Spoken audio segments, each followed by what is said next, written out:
তো সেই শক্তিগড় যেখানে ল্যাংচা বিখ্যাত। তো আজকে ট্রাই করব আমরা শক্তিগড়ের বিখ্যাত ল্যাংচা। রয়েছি নদিয়া ডিস্ট্রিক্টে, আর জাস্ট নদীর ওপাশে চলে গেলে বর্ধমান ডিস্ট্রিক্ট, মানে এই হুগলি রিভার বা গঙ্গা নদী কিন্তু নদিয়া আর বর্ধমানকে ডিভাইডেড করছে। তো চলো, কালনায় দাঁড়িয়ে আছি, মানে এটা কালনা প্রপার সিটি, আর এখানে শুরু হয়েছে বৃষ্টি। বৃষ্টি এবার দেখো, এই যে, আর গরম গরম একটু ভালো লাগে।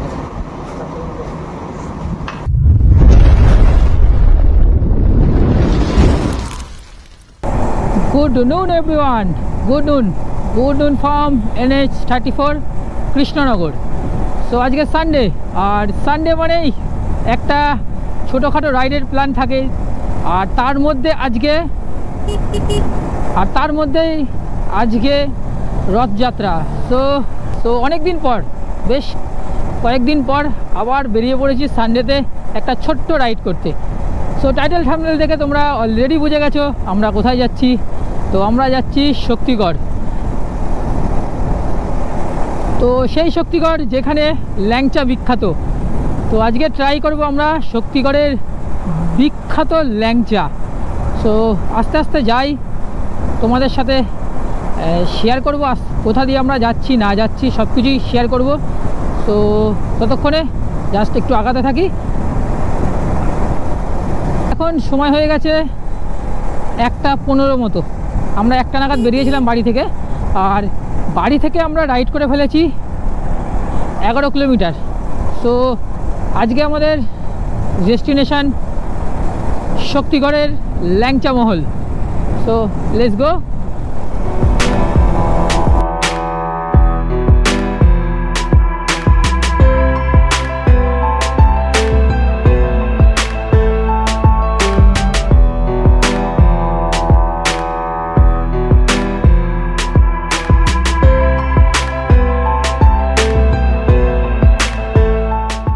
তো কোন রুটটা দিয়ে আমরা যাব আজকে, তো সেটাই তোমাদের সাথে একটু বলে দিই। তো এই মুহূর্তে আমরা রয়েছি NH34 বা NH12 যেটাই বলো। তো আমরা বেশিক্ষণ এই NH34 বা NH12-এ থাকবো না, জাস্ট সামনেই রয়েছে শান্তিপুর। তো আমরা শান্তিপুর দিয়ে, মানে NH34-কে ছেড়ে শান্তিপুর দিয়ে আমরা চলে যাব কালনা ঘাট।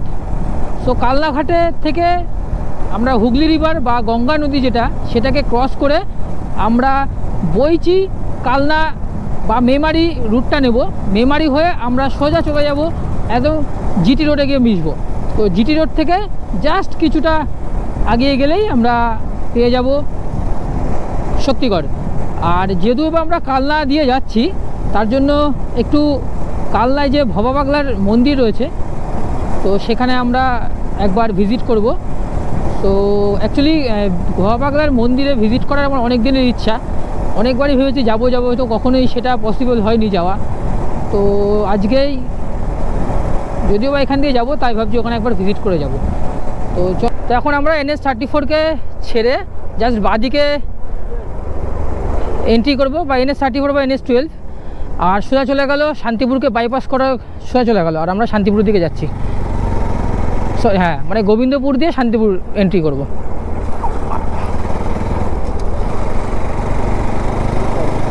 তো আমরা ম্যাক্সিমামটাই কিন্তু পাবো এবার এরকম সিঙ্গেল লেন বা বাজারের ওপর দিয়ে, এরকম কিছু বলতে পারো।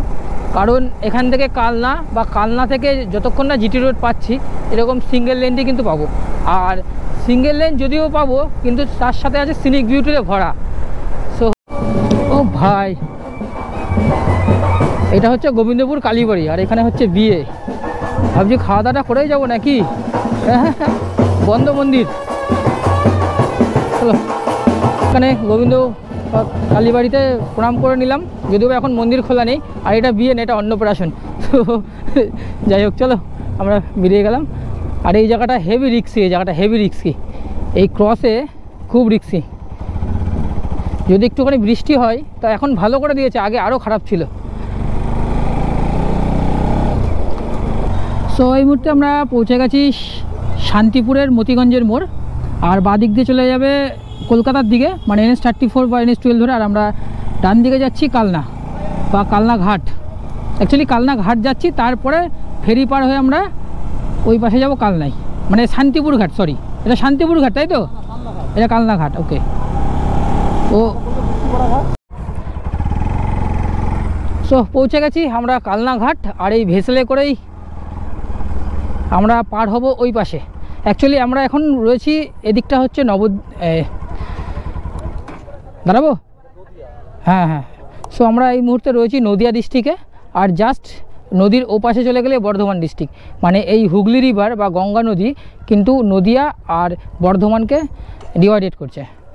তো চলো একটু পরেই তুলছি, কারণ বাকি যে গাড়িগুলো সেগুলো উঠে যাক। তো চলো সবাই।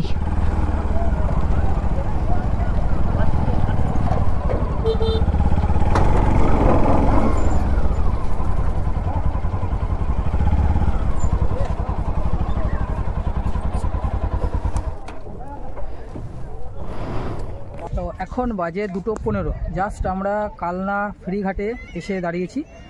আর দেখা যাক, এই যে এটা লঞ্চ, এটা ভর্তি হবে, তারপরে দেন আমরা ওই পারে যাব।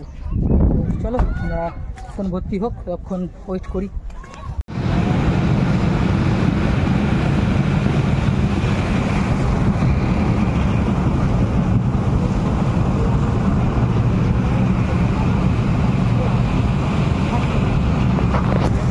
এই ভেসেলটা দুদিকে দুটো প্রপেলার ঘুরছে, আর দুটো ইঞ্জিন রয়েছে। তো এখানে একটা, এই সাইডে একটা, আর ওই সাইডে একটা, ফোর্স যাবে শুধু।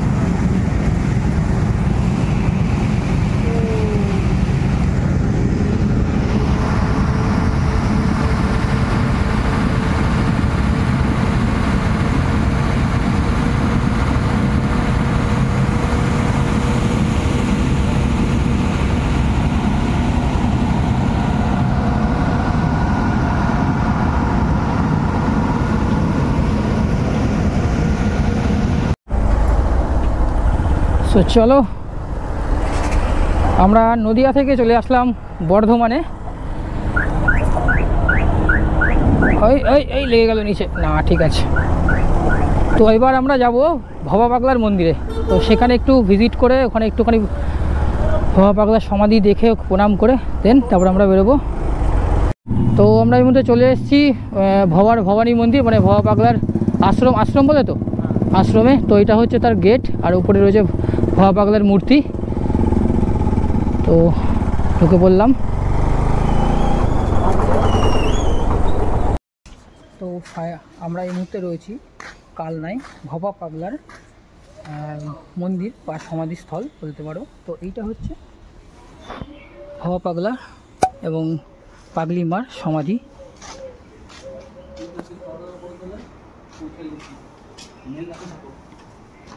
এবং এখানে প্রতি বছরে বাংলার বৈশাখ মাসের লাস্ট শনিবারে খুব ধুমধাম করে এখানে মেলা হয়।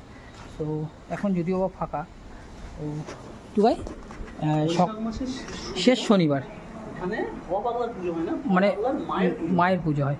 তো মায়ের মন্দিরটা ওইদিকে আছে, ওইদিকে দেখাচ্ছি একটুকাই।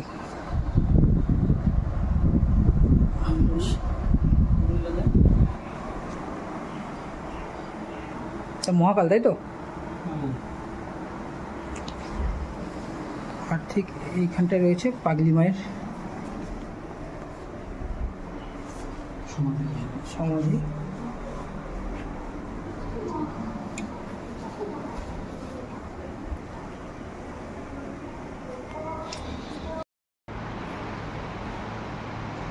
তো ইনি হচ্ছেন মা, যিনি ভবা পাগলা, যাকে পূজিত করতেন। জুম করে দেখাই,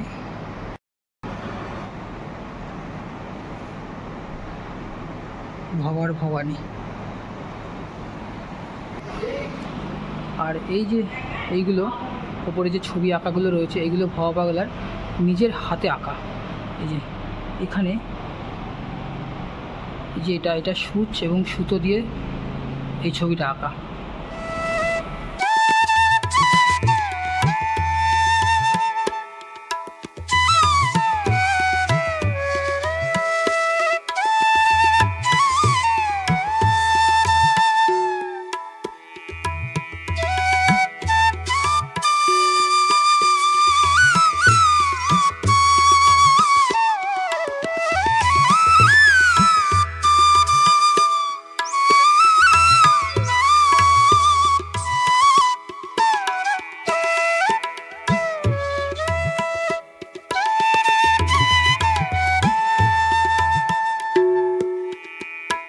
A few moments later.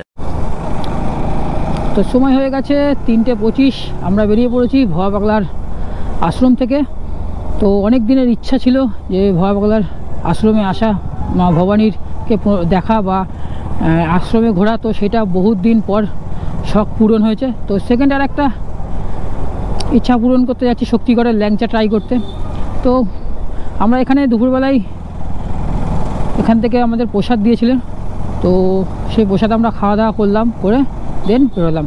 তো চলো, এখান থেকে আমাদের শক্তিগড়ের ডিস্টেন্স দেখাচ্ছে 50 কিলোমিটার। তো আমরা মেন রোডে উঠে নিই, তারপরে কথা হচ্ছে।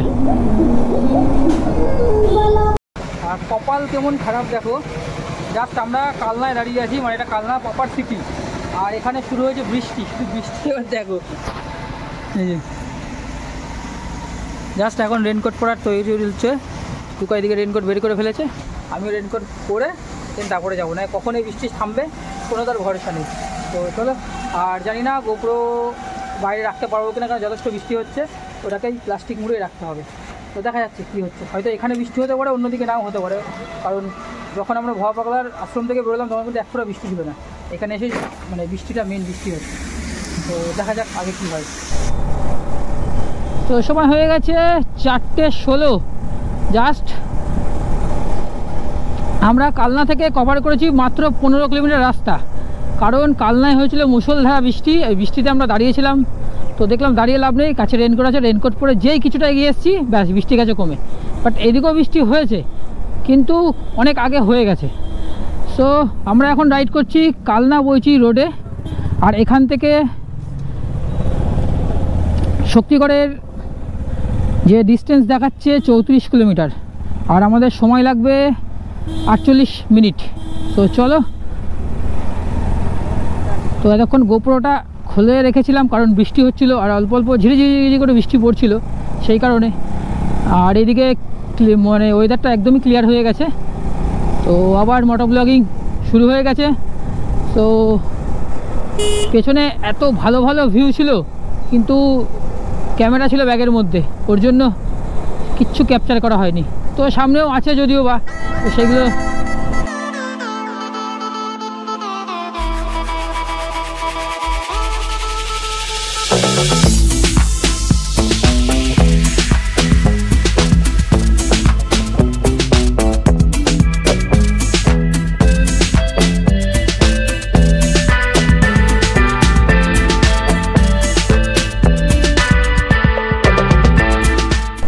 এই রোডের লাস্ট আমি রাইড করেছিলাম। আমি দীঘা থেকে আসার সময় ভুল করে আমি ডানকুনি টোল প্লাজা রোডটা পার করে ফেলেছিলাম, দিয়ে NH2 বা যেটা জিটি রোড, সেই জিটি রোড ধরে আমি বর্ধমানের দিকে যাচ্ছিলাম বা দুর্গাপুরের দিকে যাচ্ছিলাম। তো তখনই আমি ভুল করে তখন এই রুটটা দিয়ে, তো তখনই আমি যেহেতু রাস্তা ভুল করে যাচ্ছিলাম, তো তখন এই রুটটা নিয়ে আমি কালনা দিয়ে তখন কৃষ্ণনগর ঢুকেছি। তো তার জন্য এই রুটটা আমার মোটামুটি চেনা রয়েছে। তো আর কিছুক্ষণ, মানে কিছুক্ষণ বলতে আর হয়তো 10-15 কিলোমিটার পর আমরা জিটি রোড পাবো সামনেই। তো চলো, এই সুন্দর বিকালের এই মেঘলা ওয়েদারের মৌসুমটার জাস্ট অসাধারণ লাগছে, অসাধারণ। কিন্তু দেখো এদিকে এক ফোঁটা বৃষ্টি নেই, একটা ফোঁটা বৃষ্টি নেই, কিন্তু আমাদের কালনার সাইডে পুরো অবস্থা খারাপ হয়ে গেছিলো, বৃষ্টি এত জোরে পড়ছিল। তো লেটস গো। তো জানি না এটা কোথাকার ড্যাম বা কী ড্যাম, এই যে এখন জলও নেই, কিছুই নেই, আর বড় গাড়ি যাতে আসতে না পারে ওর জন্য এখানে ব্যারিকেড করে রেখেছে।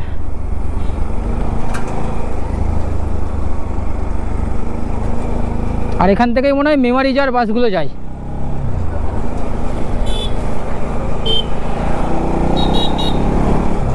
আর জাস্ট কিছু দূর গেলেই আমরা মেমারি পাবো, মেমারি যেটা সিটি। তো টাইম টু রিফিউল। চলো, অলমোস্ট আমরা কৃষ্ণনগর থেকে 65 কিলোমিটার রাইড করে ফেলেছি। করে এই মুহূর্তে আমরা গ্যাংটং রোড, মানে জিটি রোড যেটা গুগল দেখাচ্ছে, জানি না এটা রোডটার নাম কি। চলো এখানে ফিউল আপটা করিয়ে নিই, ডিজেল পেট্রোল।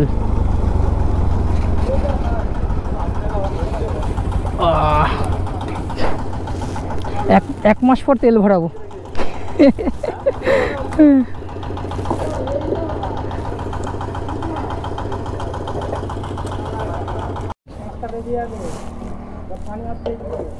প্রাইস হচ্ছে 100। কি দিচ্ছে এটা, নর্মাল না এক্সট্রা? এটা নরমাল। নর্মাল দাও, দেখবেন দিচ্ছি। দে।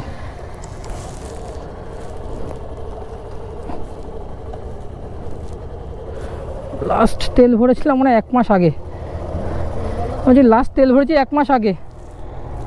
510 টাকার পেট্রোল। যেমন এক্সট্রা ব্যাটারি, যেমন গোপনে এক্সট্রা ব্যাটারি ক্যারি করা যায়, হ্যাঁ, উলালা দিয়ে দিলাম, ক্যারি করা যেত ভালো হতো। দুখানা দিলেই হতো। 510 4 লিটার 4.34 লিটার। ওকে,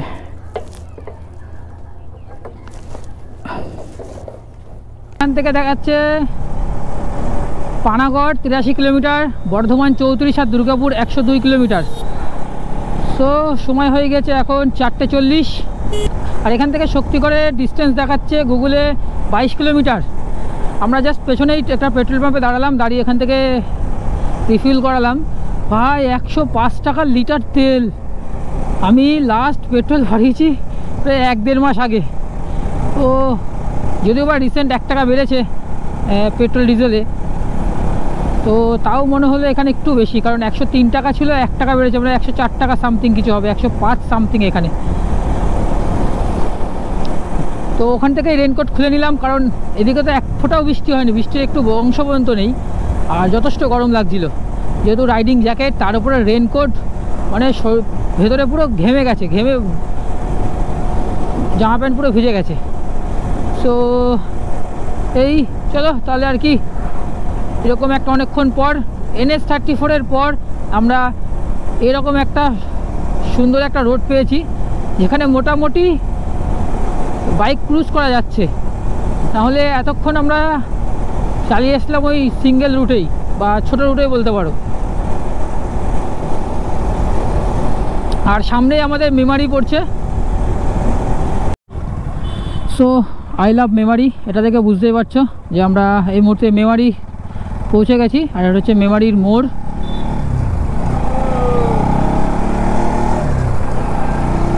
সো মেমারি ছেড়ে আমরা বেরোলাম শক্তিগড়ের উদ্দেশ্যে।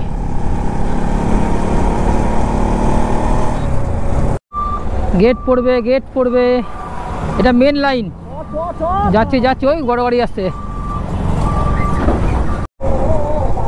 এই দেখো রথ যাচ্ছে, রথ। সো আজকে রথযাত্রা, সেই রথ বেরিয়েছে।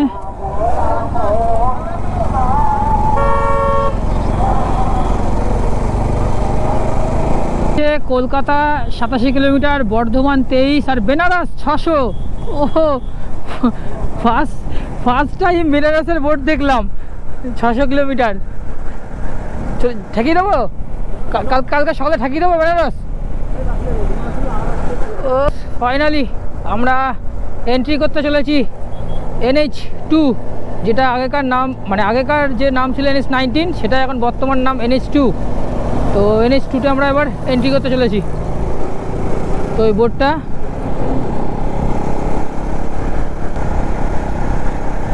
ওরে দেখো, গাড়ির লাইন দেখো এদিকে।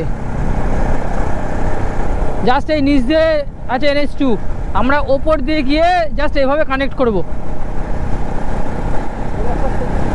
ফাইনালি আমরা এন্ট্রি করলাম NH2-তে।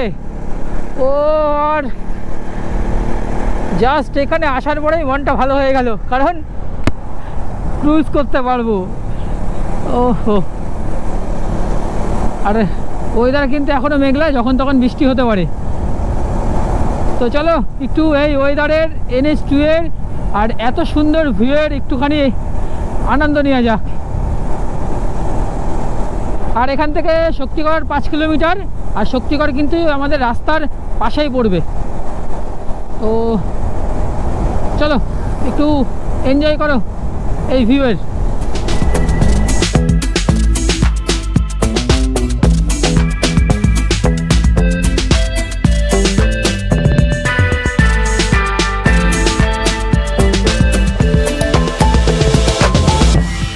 ফাইনালি আমরা দেখে নিয়েছি শক্তিগড় বাঁ দিকে যেতে হবে। সো আগে থেকে বাঁ দিকে আমরা টান নেব। সো আমরা ফাইনালি চলে এসেছি শক্তিগড়। আর যেদিকে তাকাবে সেই দিকেই শুধু ল্যাংচা ল্যাংচা ল্যাংচা।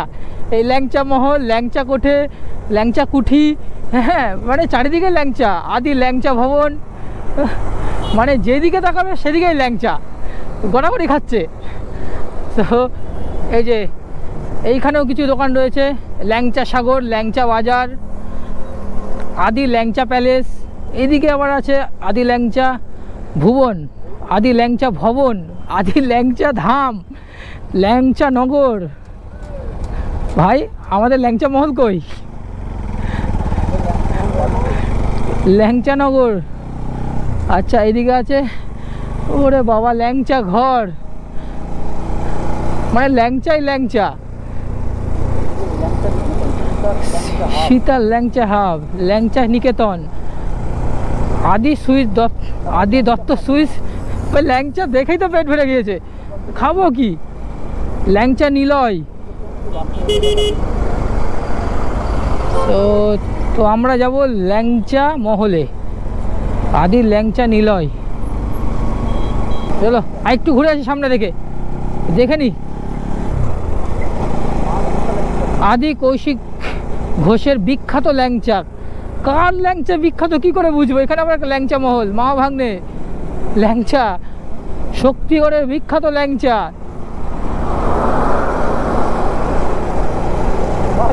ওরে বাবা ল্যাংচা হাট, ল্যাংচা স্টেশন, ল্যাংচা বাজার। আমার পেট ভরে গেছে, আমি আর খাবো না ল্যাংচা। হ্যাঁ আদি ল্যাংচা হো। সো আমরা আবার ঘুরে এলাম, এসে আমরা ল্যাংচা মহলে দাঁড়াবো। কিন্তু কথাটা হচ্ছে এখানে তো অনেক ল্যাংচা মহল আছে, কিন্তু কোন ল্যাংচা মহলে দাঁড়াবো?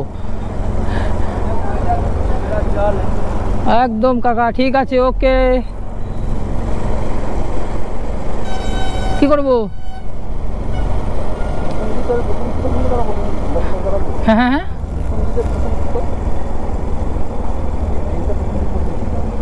দেখো দেখো, এই তো এখানে ল্যাংচা মহল দেখালো কোথায়? এই যে ল্যাংচা মহলে দেখ, ল্যাংচা মহল, ল্যাংচা মহলে দেখ পেছনে। হ্যাঁ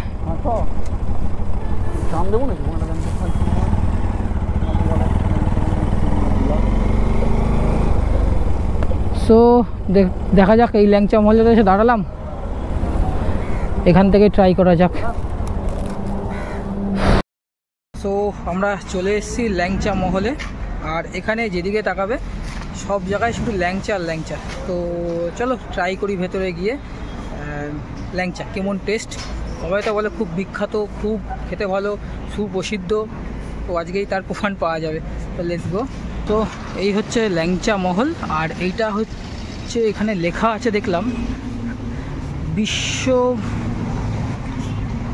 ল্যাংচা আবিষ্কারক এবং ল্যাংচা মহল। এটার মধ্যে মহানায়ক উত্তম কুমার খ্যাত ল্যাংচা মহল, যা প্রতিষ্ঠা 1298। তো এটা হচ্ছে দোকান।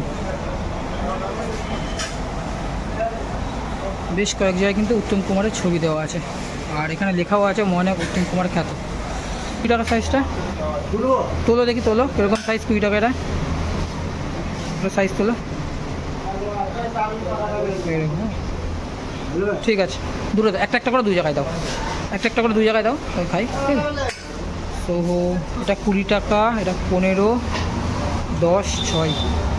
এই এর থেকে বড় হয় না গো? অর্ডার দিতে হবে না? ঠিক আছে, আচ্ছা ওকে। ফার্স্ট টেস্ট করার জন্য একটা একটা করে নিয়ে নিলাম ল্যাংচা। তো ল্যাংচা তো ট্রাই করে দেখি কেমন লাগে।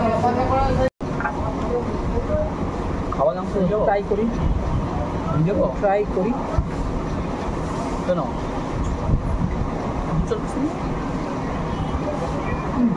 গরম আছে, 2-4 পিস নিয়ে যায়। গরম ঠান্ডা ঠিকঠাক, শিওর তো? মিষ্টিটা একটু কম, আর গরম গরম খুব ভালো লাগে। চারটে ল্যাংচা একটা যাবে কি? বল কেমন করে বল। সুন্দর খেতে, গরম গরমও আছে, মিষ্টিটাও কম, খাওয়া যাবে 4-5টা। চার-পাঁচটা খাওয়া যাবে। 4-5টা খাবো না, 2টো খাবো আমি। দুটো খাবো। আর কিছু বাড়ির জন্য প্যাক করে নিয়ে যাবো। মিহিদানাটা খেতাম কিন্তু খাবো না। কেন? কত খেলে বাড়ির মধ্যে পৌঁছাতে পারবো না। ঘুম পাবে। তো 10 km খেতে হবে স্পেশাল মাটন বিরিয়ানিটা।